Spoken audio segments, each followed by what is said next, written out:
pessoal, bom, meu nome é Felipe, faço parte aqui do desenvolvimento do aplicativo de captura de dados.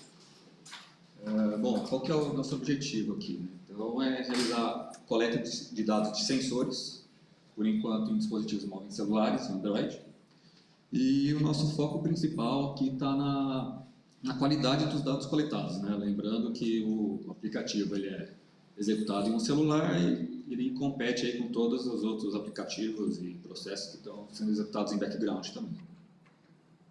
E também a gente está com um foco bastante na sincronização entre vários dispositivos, porque a ideia é que essa coleta seja realizada em vários dispositivos. Então a pessoa pode ter um dispositivo no bolso direito, no bolso esquerdo, em qualquer outro lugar, e para que essa coleta seja boa para análise, né, o timestamp desses dados precisam estar sincronizados. Então, o nosso foco principal é nessa parte de qualidade e da sincronização. Então, eu vou falar aqui um pouco como que funciona, né, o aplicativo. Ele funciona por experimento. O experimento seria, então, uma coleta. Você configura essa coleta e todos os dados eles vão ser rotulados e referentes ao quê? Ao nome do experimento, qual que é a atividade que está sendo realizada e o nome do usuário. No final, vai ser criado um arquivo CSV com todos esses dados e esses dados vão ser rotulados com essas informações. Bom, aqui é uma parte importante, né? Como eu falei, como a gente vai ter vários dispositivos, então a gente tem também essa variável que você pode colocar onde que o dispositivo vai ser alocado no usuário. Também a gente já tem algumas pré-configurações e a gente permite, né, que outras configurações sejam adicionadas. Essa aqui é uma função que ela é opcional, mas caso estejam sendo utilizados vários dispositivos, seria bom utilizar, que é o agendamento do início da coleta. Então a gente agenda um horário e aí quando der esse horário o telefone já inicia automaticamente. Então, em teoria, como a gente está com todos os dispositivos sincronizados, todos vão ser iniciados ao mesmo tempo e os dados vão ficar com o mesmo timestamp.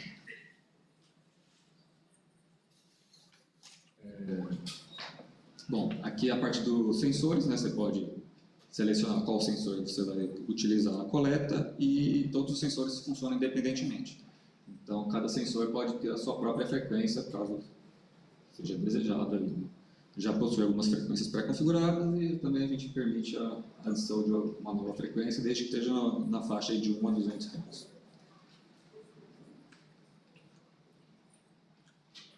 Bom, como a gente precisa, né, que o experimento vai ser rotulado, né, com o nome do experimento, atividade e usuário, todos os dispositivos eles precisam estar com essas mesmas informações, né, então é igualzinho.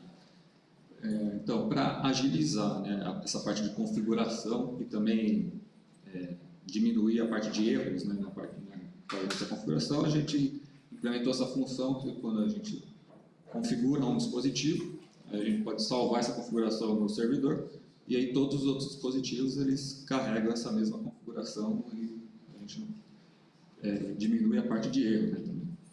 E só lembrando que aí sim, cada dispositivo vai ter que só modificar a parte da localização, né, que o dispositivo vai ser colocado.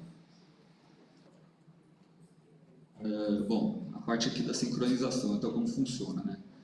Como a gente não consegue garantir, né, que todos os dispositivos estejam com a mesma data e horário, e o Android em si também não permite que aplicativos a ponto de usuário façam a modificação da data e hora, né? Então a gente optou por realizar uma sincronização via o servidor central. A gente fez uma API.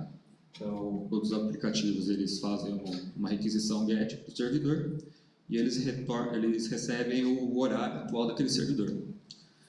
Com esse valor, então o aplicativo ele emula o relógio, né? Como eu falei, o Android não permite que a gente faça alteração do relógio mesmo do dispositivo.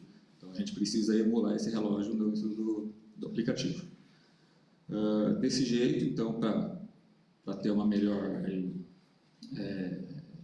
sincronia, então a cada 2 minutos o dispositivo ele faz uma nova chamada, uma nova requisição GET e pega o horário de novo.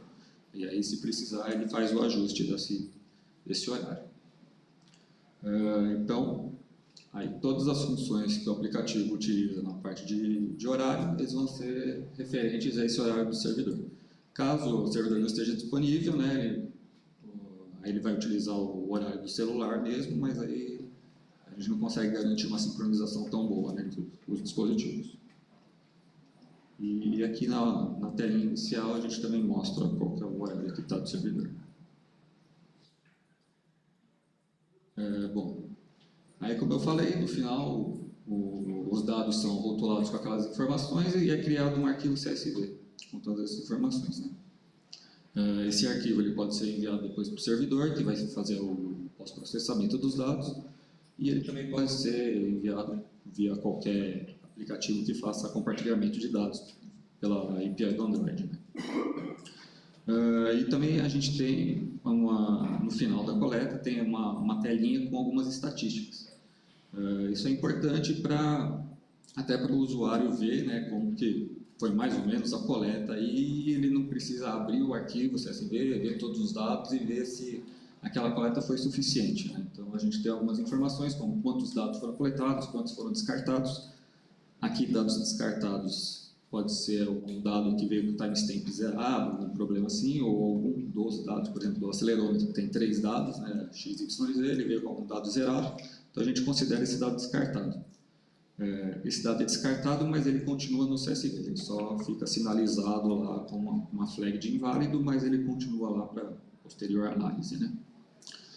A gente também tem aqui a média do tempo, né, entre cada coleta. Então, por exemplo, numa coleta de 40 Hz, a gente teria uma coleta a cada 25 milissegundos, né? Então, a gente tem essa média e também tem o máximo e o mínimo que foi dado. Então, você consegue saber se o dispositivo em si, o hardware dele está funcionando bem e está conseguindo coletar no tempo certo.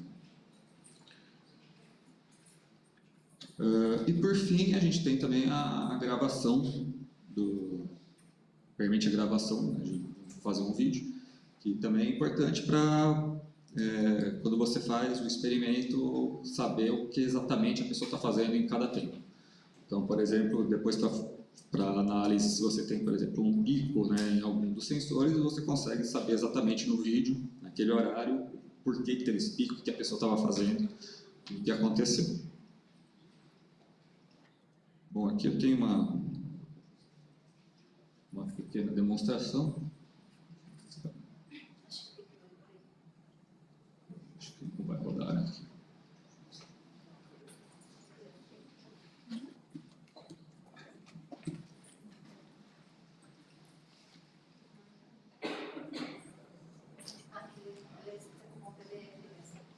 Tá com PDF, só imagem. Então não vai rodar aqui.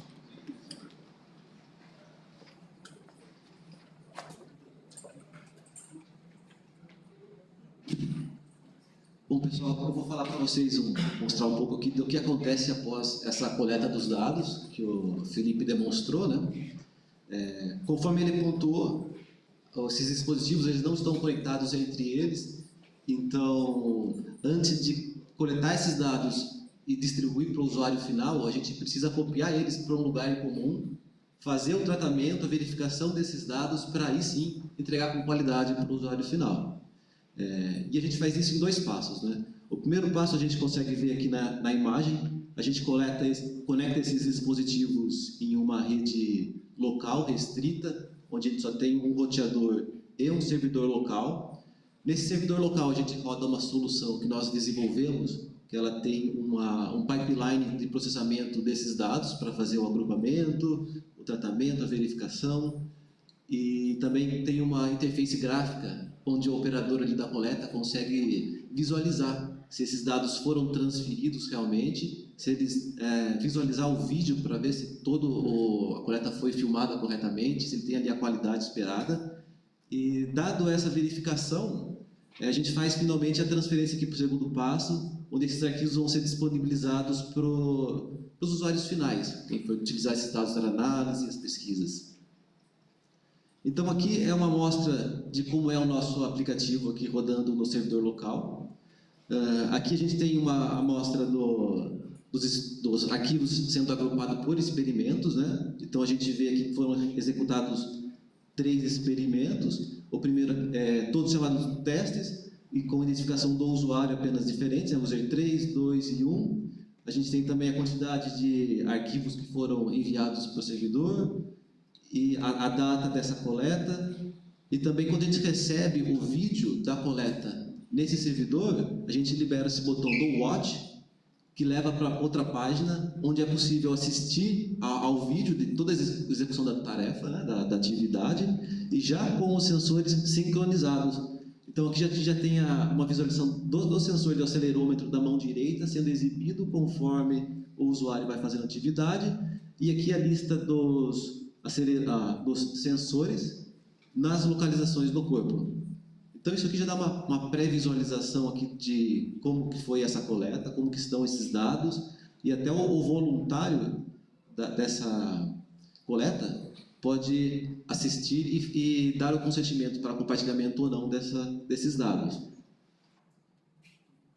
Bom, aqui a gente tem o processamento então, que a gente faz uma vez que recebe esses dados no nosso pipeline. Todo esse processamento aqui é feito localmente naquele servidor.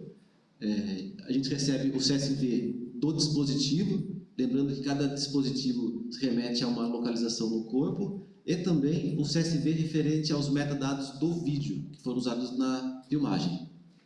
A primeira coisa que a gente faz, então, é baseado nesses metadados do vídeo, a gente exclui os dados que são antes do início da filmagem e após o término da filmagem. Esse processo, a gente exclui esses dados por considerar que, inicialmente, os sensores estão pegando dados de posicionar os dispositivos no corpo, né? E, no final, remover esses dispositivos. Então, só fica sendo considerado a atividade exatamente a parte que foi filmada. O segundo passo, a gente extrai desse arquivo recebido do dispositivo por sensor, então a gente cria arquivos menores, né? Datasets menores, baseados agora apenas nos sensores de cada posição. Então a gente vai ter agora arquivos específicos do acelerômetro, giroscópio, gravidade e assim por diante. E um terceiro passo, que vem a parte do sincronismo com o vídeo. Baseado no timestamp de cada sensor coletado e os dados recebidos do metadado do vídeo, a gente cria uma nova coluna, que é o time-lapse. Esse time-lapse, ele se refere ao tempo em milissegundos decorridos desde o início da filmagem. Então, a cada dado coletado, agora a gente tem uma referência dentro do vídeo, do tempo do vídeo. Então, isso aí a gente utiliza para fazer a visualização de toda a tarefa. Uma vez esse processo concluído, a gente disponibiliza os arquivos para visualização. Bom, aqui é um novo pipeline que a gente está trabalhando atualmente. Agora a gente vai tratar também o MP4, a filmagem, onde a gente está fazendo, recebendo o vídeo original, a gente está fazendo a anonimização do rosto de todos os envolvidos ali na filmagem, então tanto o voluntário como qualquer pessoa que porventura seja filmada no entorno durante essa captura, a gente está colocando um blur do rosto. Depois desse passo, a gente exclui o vídeo original e mantém apenas esse vídeo anonimizado. Uma vez que esses dados chegam no final, a gente disponibiliza eles em duas formas. Dentro do sistema de arquivo do servidor, você consegue ver ele lá organizadinho por pastas, e também a gente organiza eles por chamadas de web service. A gente tem alguns web services ali, algumas APIs que expõem esses dados, tanto para download ou pesquisas baseadas no nome do experimento, atividade realizada. Aí, uma vez esses dados prontos para serem utilizados, a gente criou uma ferramenta de visualização, que a Amparo vai demonstrar para vocês. Bom, a gente já tem os dados capturados, os dados processados e tem o vídeo. E agora aqui? Então, para isso, foi implementada uma ferramenta de visualização no Jupyter, para que os engenheiros que possam manipular os dados usando Python. Essa ferramenta de visualização, você pode acrescentar as gráficas que você quiser. Quando você dá Start, por exemplo, lá, ele vai acompanhando o vídeo, você pode clicar em qualquer parte da gráfica e ele vai passar no instante, então você vai saber o que exatamente estava acontecendo no momento que aconteceu essa mudança no gráfica, né? Ou se ela, no exato momento que ele estava sentada, consegue fazer uma análise mais detalhada.